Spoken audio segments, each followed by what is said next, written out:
Hello students, today we will be studying class 10th chapter quadratic equations we have to study. अब ये जो है ना ये क्लास 10th का काफी इंपॉर्टेंट चैप्टर है.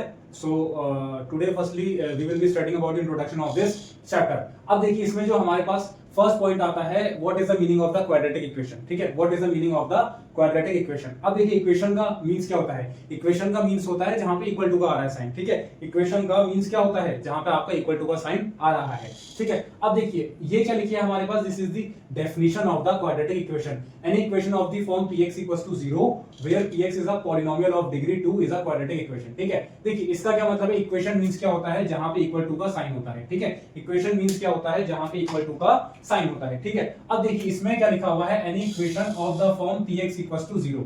यहां पे क्या लिखा हुआ है, any equation of the form px equals to 0. यहां पे क्या है px क्या है, it is a polynomial. px is a polynomial of degree 2. Degree कितनी होनी चाहिए इसकी, 2 होनी चाहिए. अब देखिए आपने ऑलरेडी पढ़ा हुआ है कि अगर हमारे पास किसी पॉलिनोमियल की डिग्री होती है 1 तो क्या होता है, वो लीनियर पॉलिनोमियल होता है.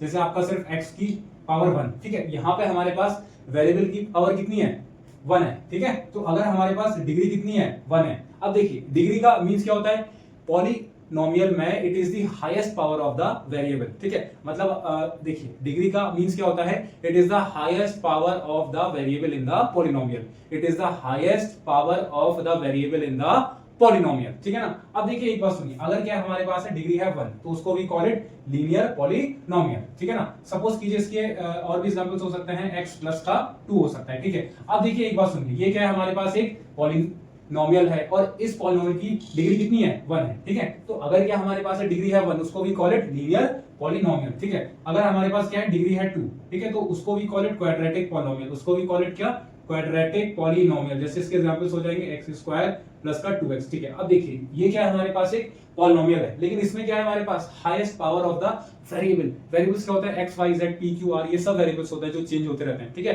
अब देखिए सुनिए यहाँ पे क्या है हमारे पास हाईएस्ट पावर कितनी है, 2 है. तो यहाँ पे डिग्री कितनी हो गई हमारे पास, 2 हो गई. और अगर किसी पॉलिनोमियल की डिग्री 2 है तो उसको we call it quadratic polynomial. Quadratic polynomial. ठीक है, और अगर हमारे पास डिग्री 3 है तो उसको भी कॉल इट क्या, क्यूबिक पॉलिनोमियल. जैसे इसका एग्जांपल हो जाएगा x क्यूब प्लस का x स्क्वायर प्लस का 2x. यहाँ पे डिग्री कितनी है हमारे पास, 3 है. ठीक है, तो अगर क्या है किसी भी पॉलिनोमियल की डिग्री हमारे पास 3 है तो उसको भी कॉल इट क्यूबिक पॉलिनोमियल. अब देखिए यहाँ पे क्या है, हमें लीनियर के बारे में नहीं पढ़ना है, क्यूबिक के बारे में भी हमें नहीं है पढ़ना. The thing that we have to study is about the quadratic polynomial. ठीक है, अब देखिए एक बात सुनिए, अगर क्या है ना यहाँ पे क्या बोला है, any equation of the form px equals to 0. ठीक है, any equation of the form px equals to 0. अब देखिए इक्वेशन का मींस ही होता है कि इक्वल टू का साइन आना कंपलसरी है. ठीक है, यहाँ पे इक्वल टू का साइन आ गया. ठीक है, any equation of the form px equals to 0. यहाँ पे px क्या है, px क्या है, px हमारे पास है एक पॉलिनोमियल. px हमारे पास क्या है, एक पॉलिनोमियल. ठीक है, px क्या है हमारे पास एक पॉलिनोमियल. और px जो पॉलिनोमियल है उसकी डिग्री कितनी होनी चाहिए, 2 होनी चाहिए. px जो हमारे पास पॉलिनोमियल है उसकी डिग्री कितनी होनी चाहिए, 2 होनी चाहिए. ठीक है, अब देखिए अब यहाँ पे px के एग्जांपल्स क्या क्या हो सकते हैं. ठीक है, अब यहाँ पे the thing that we have to study is the examples of the px. अब देखिए px क्या है आपके पास, x स्क्वायर प्लस 5 भी हो सकता है. ठीक है, ये भी हमारे पास पॉलिनोमियल है, डिग्री कितनी है इसकी, 2 है. px क्या है आपका, x square plus 2x minus 3 भी हो सकता है हमारे पास. ठीक है ना, यहाँ भी क्या है हमारे पास डिग्री कितनी है, 2 है. यहाँ भी डिग्री कितनी है हमारे पास, 2 है. ठीक है, तो इसके यही तो examples I think so exist कर सकते हैं. वरना अगर होने को तो x स्क्वायर प्लस का 5x भी हो सकता है हमारे पास. ठीक है ना, ये भी हमारे पास हो सकता है. ठीक है ना, तो px क्या है ना, px is a polynomial. px is a polynomial, लेकिन उसकी कंडीशन क्या है, कंडीशन ये है कि px जो पॉलिनोमियल है उसकी डिग्री कितनी होनी चाहिए, 2 होनी चाहिए. उसकी डिग्री कितनी होनी चाहिए, 2 होनी चाहिए. डिग्री 2 होने का मतलब कि highest power of the variable जो है वो आपकी 2 होनी चाहिए. ठीक है ना. अब देखिए सुनिए यहाँ पे क्या है हमारे पास, अब now we have to study the standard equation, sorry standard form of the quadratic equation. ठीक है, standard form of the quadratic equation हमें पढ़ना है. देखिए होप्स हो कि आपको ये जो हमारे पास क्वाड्रेटिक इक्वेशन होती क्या है इसका मीनिंग आपको क्लियर हो गया होगा. ठीक है ना, तो सिंपली आपको वो याद रखना है क्वाड्रेटिक इक्वेशन क्या है, जिसमें इक्वल टू का आ रहा है, साइन आ रहा है. ठीक है, और क्या है, quadratic equation is of the form px equals to 0. px क्या है, px इज अ पॉलिनोमियल. कौन सा, जिसकी डिग्री 2 होगी हमारे पास. ठीक हो गया. अब देखिए the standard form of the quadratic equation is ax square plus bx plus c. ठीक है ना, यहाँ पे क्या है ना, एक हमारे पास कंडीशन है. यहाँ पे कंडीशन क्या है कि आपका a जो है ना that should not be equal to 0. Suppose कीजिए कि अगर आपके पास मतलब एक इक्वेशन है, अगर आपके पास a जो हो जाएगा वो 0 हो जाएगा, तो 0x² plus bx plus c is equal to 0 हो जाएगा, ठीक है। तो 0 ही हो जाएगा ये, तो bx plus c is equal to 0 हो जाएगा। तो क्या हो जाएगा, bx प्लस का c इज इक्वल टू 0 हो जाएगा। तो इस केस में डिग्री कितनी हो जाएगी हमारे पास, इस केस में डिग्री हो जाएगी 1, ठीक है ना। लेकिन हमने क्या पढ़ा है, क्वाड्रेटिक इक्वेशन वो होती है जिस पॉलिनोमियल की डिग्री कितनी होनी चाहिए, 2 होनी चाहिए। यहाँ तो डिग्री 1 हो गई, ठीक है। तो यहाँ पे तो इसकी जो स्टैंडर्ड इक्वेशन है वो क्या है, ax² प्लस bx प्लस का c। लेकिन यहाँ पे कंडीशन क्या है कि a की जो वैल्यू है ना वो क्या है आपकी 0 नहीं होनी चाहिए, ठीक है ना। अब देखिए, now we have to study about the roots of the quadratic equation, ठीक है। Roots of the quadratic equation के बारे में वी हैव टू स्टडी, ठीक है। अब देखिए, ये रब कर देता हूं।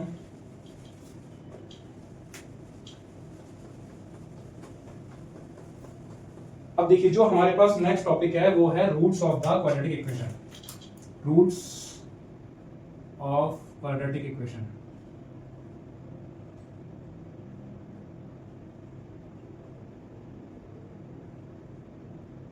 अब देखिए, आपसे मैंने ऑलरेडी बोला हुआ है कि रूट्स बोलो, चाहे जीरोस बोलो, चाहे फैक्टर्स बोलो, चाहे सॉल्यूशंस बोलो, बात एक ही है, ठीक है। रूट्स बोलो, चाहे जीरोस बोलो, चाहे फैक्टर्स बोलो, चाहे सॉल्यूशंस बोलो, ऑल आर सेम थिंग, ठीक है। ऑल आर सेम थिंग, ठीक है। अब देखिए, रूट्स मींस क्या होता है, रूट्स मींस होता है कि x की वो वैल्यू जिस वैल्यू को जब मैं उस क्वाड्रेटिक इक्वेशन में पुट करूं तो ओवरऑल आंसर जो है आपका 0 आ जाए, ठीक है।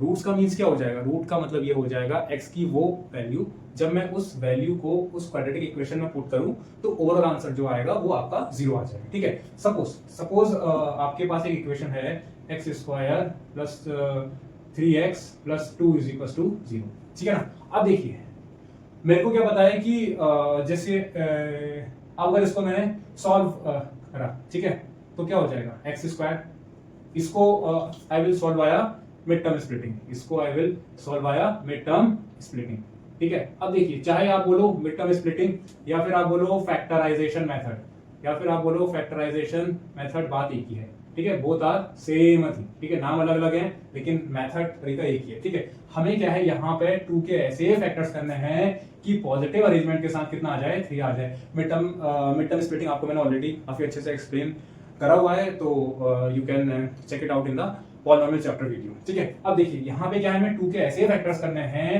कि पॉजिटिव अरेंजमेंट के साथ कितना आ जाए, 3 आ जाए। तो मैं 3 की प्लेस पे 2 + 1 आई कैन राइट, प्लस का 2 इज इक्वल टू 0, तो ये आ जाएगा x² plus 2x plus 1x plus 2 is equal to 0।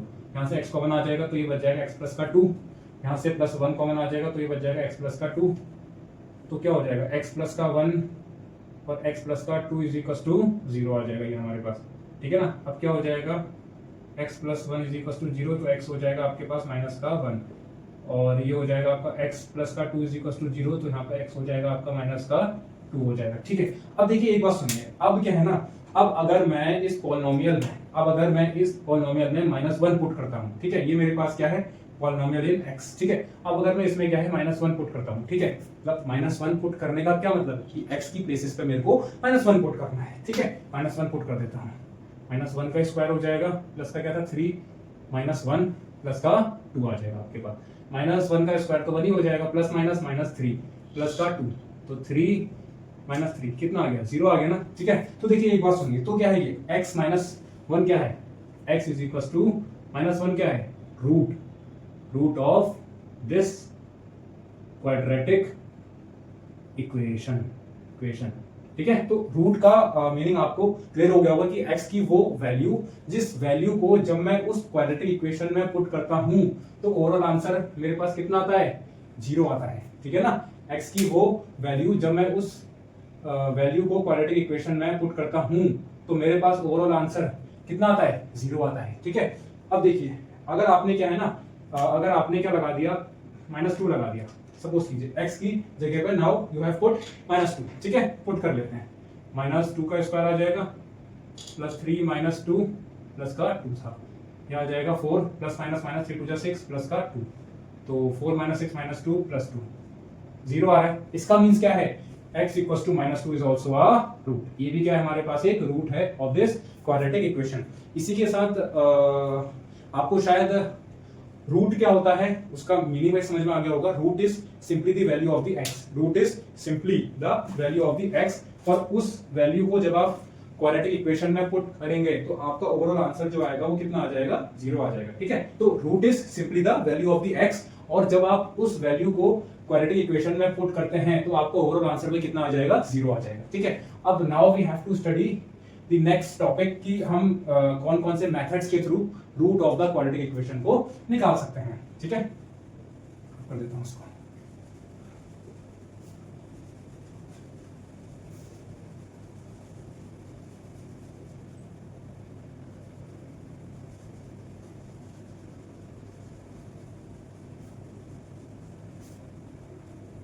अब देखिए, now we have to study कि हम कौन कौन से मेथड्स के through root of the quadratic equation को निकाल सकते हैं। ठीक है, अब देखिए, सपोज लेट अस सपोज कि आपके पास एक इक्वेशन है, आपके पास इक्वेशन है एक,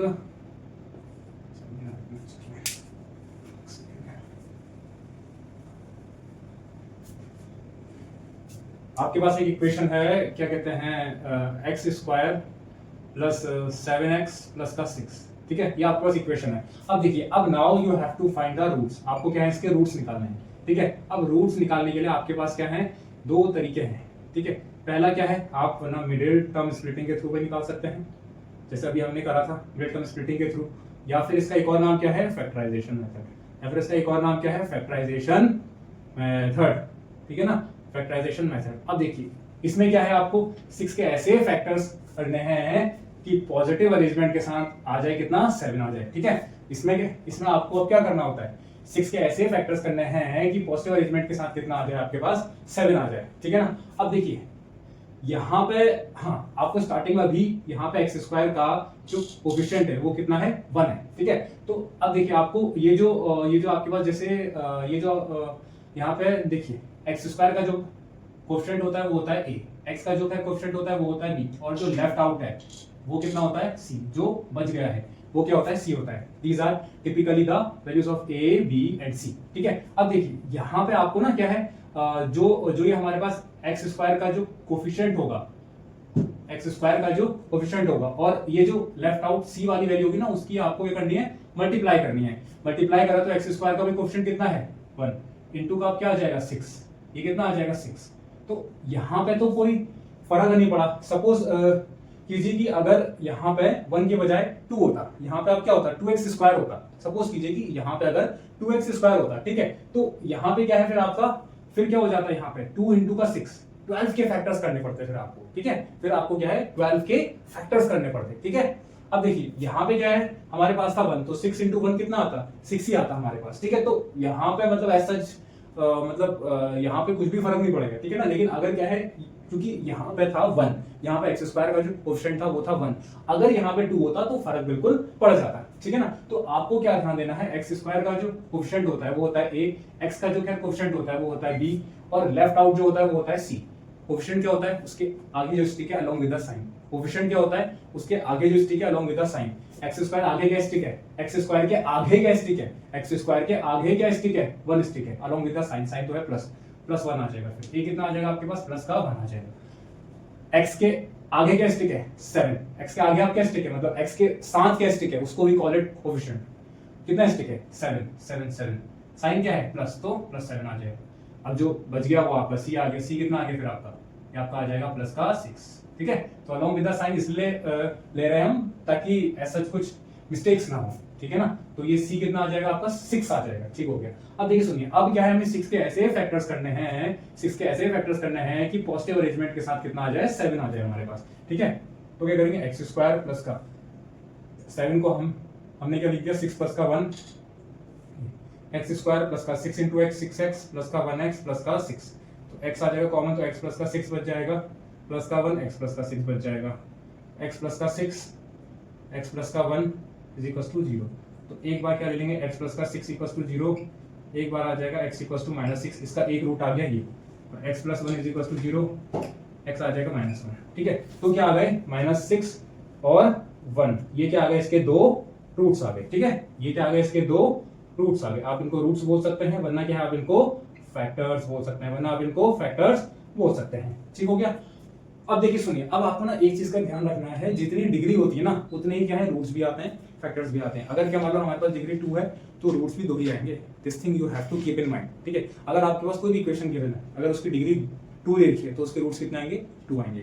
डिग्री अगर उसकी 3 दे रखी है, वैसे तो डिग्री 3 वाले कैलकुलेशन है नहीं, लेकिन अगर डिग्री 3 दे रखी है तो उसमें रूट्स कितने आएंगे, 3 आएंगे, ठीक है ना। अब देखिए सुनिए, सो ये क्या है हमारे पास मिडिल टर्म स्प्लिटिंग या फिर फैक्टराइजेशन मेथड, इसके थ्रू आप क्या है रूट्स या फैक्टर्स निकाल सकते हैं, ठीक है। लेकिन ना कभी कभी ऐसा होता है कि हमारे पास मिडिल टर्म स्प्लिटिंग जो है वो थोड़ा सा कॉम्प्लिकेटेड हो जाता है। मोस्ट ऑफ द टाइम क्या है ये मेथड इजियर होता है, लेकिन कभी कभी क्या है ना आपके पास सिचुएशंस ऐसी आ जाएंगी या फिर कोई प्रूफ वाले भी सवाल ऐसे आ जाएंगे जहां पे क्या है ये जो मेथड है ये क्या है कॉम्प्लिकेटेड हो जाता है, ठीक है। तो उसी को इजियर बनाने के लिए we have one more method, that is quadratic formula, that is quadratic formula method, quadratic formula,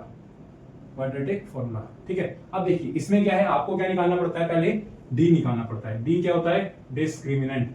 d क्या होता है, डिस्क्रिमिनेंट, ठीक है। d क्या होता है, डिस्क्रिमिनेंट, और d की वैल्यू क्या होती है, b स्क्वायर माइनस 4ac, ठीक है, b स्क्वायर माइनस 4ac। अब देखिए सुनिए, अब d की वैल्यू हम निकाल लेते हैं। पहले बी स्क्वायर, बी कितना आया था हमारे पास, 7 आया था, 7 का स्क्वायर है ना। ए कितना है, ए कितना आया था, 1 है। सी कितना है, सी कितना आया था, 6 आया। तो 7 का स्क्वायर 49 माइनस 4 6 24, तो डी कितना आ जाएगा आपके पास, 25 आ जाएगा, ठीक है। अब देखिए डी आपका आ गया, इसके बाद आई विल एडवाइस कि आप ना अंडर रूट डी और निकाल देना। इसके बाद क्या है, आई विल एडवाइस कि अंडर रूट डी और निकाल देना। तो अंडर रूट 25 जो क्या है 5 होता है आपके पास, तो आपके पास अंडर रूट डी की जो वैल्यू आ गई वो कितनी आ गई आपके पास, 5 आ गई, ठीक है ना। अब देखिए इसमें most important thing that you have to keep in mind कि अगर आपके पास क्या है ना, अगर आपके पास क्या है, अगर आपके पास यहाँ पे लिख लेता हूँ, अगर आपके पास डी जो है 0 आ रहा है, इसका मीन्स क्या है आपके इक्वल रूट्स आएंगे। इसमें क्या है, इसका मीन्स क्या है आपके इक्वल रूट्स आएंगे। सपोज कीजिए कि आपका एक रूट x इक्वल टू आ गया 1, तो दूसरा भी रूट क्या आएगा, x इक्वल टू 1 ही आएगा, ठीक है। ये आपका पॉइंट नंबर 1। पॉइंट नंबर 2, अगर क्या आपके पास d जो है लेस देन 0 आ जा रहा है, ठीक है, लेस देन 0 मींस क्या हो गया, सपोज कीजिए आपका d इज इक्वल टू -10 आ रहा है या फिर d इज इक्वल टू -5 आ रहा है, तो ये क्या है, लेस देन 0 ही तो है दोनों, ये क्या है दोनों लेस देन 0 ही तो है। तो इसमें आप क्या आएगा, no real roots exist, no real roots exist. अब देखिए इसमें नो रियल रूट एग्जिस्ट, ठीक है। अब देखिए सुनिए, इस केस में क्या है हमारे पास इमेजिनरी वो रूट्स आते हैं, और इमेजिनरी रूट्स वाला concept you have to study in class 11th।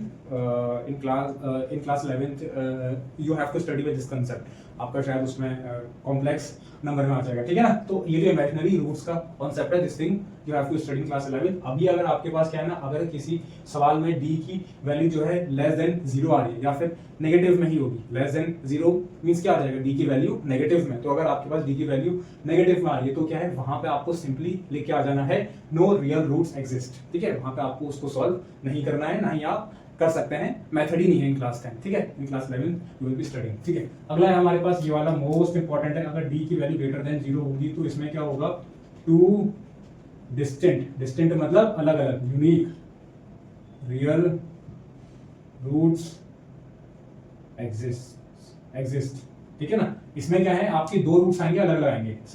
जैसे इसमें नहीं आ रहा था, एक आ रहा था x इक्वल टू -6 और एक क्या आ रहा था x इक्वल टू 1 आ रहा था। इसमें देखिए अलग अलग रूट्स आ रहे नहीं आ रहे, ठीक है। तो अगर क्या है डी की वैल्यू ग्रेटर देन 0 आएगी तो उसमें क्या है आपके 2 अलग अलग रूट्स आएंगे। मतलब अगर सपोज कीजिए एक आ रहा है 1 तो एक आ जाएगा 2, सेम नहीं आएंगे आपके, ठीक है। अब देखिए इसमें देख के यू हैव टू टेल, हमारे पास यहाँ पे डी कितना है 25 आया, तो डी 25 मतलब डी इज ग्रेटर देन 0, ये वाला भी केस है। इसका मींस क्या है, इसमें 2 अलग अलग रूट्स आपके आएंगे, ठीक है। अब सवाल पैदा ये होता है कि 2 जो अलग अलग रूट्स आएंगे उसको हम कैसे निकालेंगे। पॉइंट इज दैट कि उसको हम कैसे निकालेंगे, ठीक है ना। अब देखिए उसके लिए हमारे पास हम यहाँ पे सॉल्व कर लेते हैं।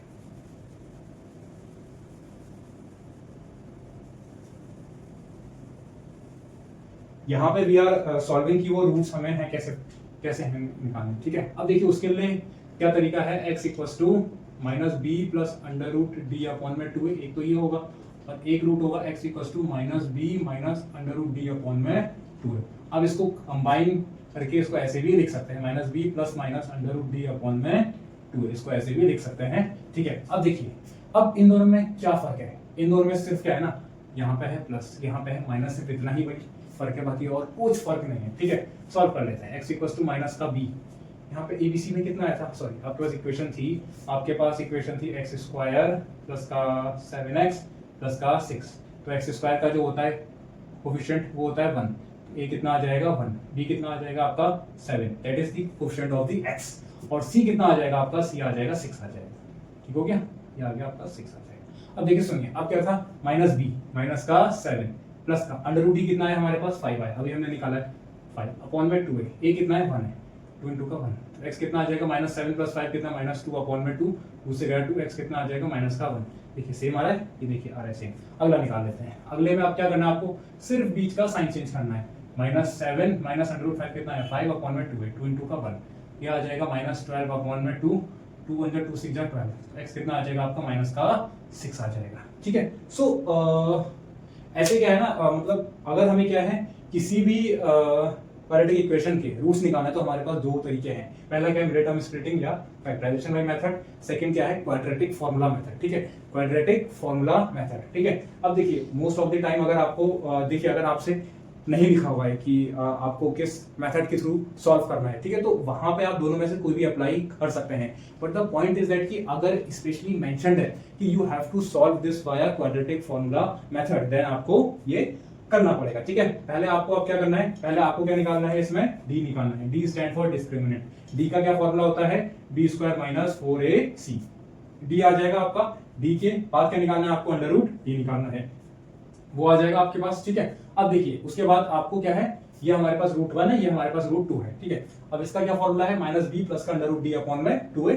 ठीक है, अब देखिए यहाँ पे आपको a b और d की value you have to insert. आपके पास क्या है, दो रूट्स आ जाएंगे। आपको सिर्फ इतना ध्यान में रखना है कि अगर d की वैल्यू ग्रेटर देन 0 आ रही है, मतलब पॉजिटिव में आ रही है, ठीक है, तो क्या है आपके पास दो अलग अलग रूट्स आएंगे। d अगर आपके पास 0 आ रहा है तो उसमें क्या आएंगे, इक्वल रूट्स आएंगे, मतलब अगर एक 2 आ रहा है तो दूसरा भी 2 ही आएगा, अगर एक -5 आ रहा है तो अगला भी -5 ही आएगा। लेकिन अगर आपके पास d की वैल्यू नेगेटिव में आ रही है, ठीक है, तो उस इसमें क्या है, नो रियल रूट्स एग्जिस्ट। ठीक है, उसमें क्या है आपके इमेजिनरी वो रूट्स आएंगे और उसका कॉन्सेप्ट आपके सिलेबस में नहीं है।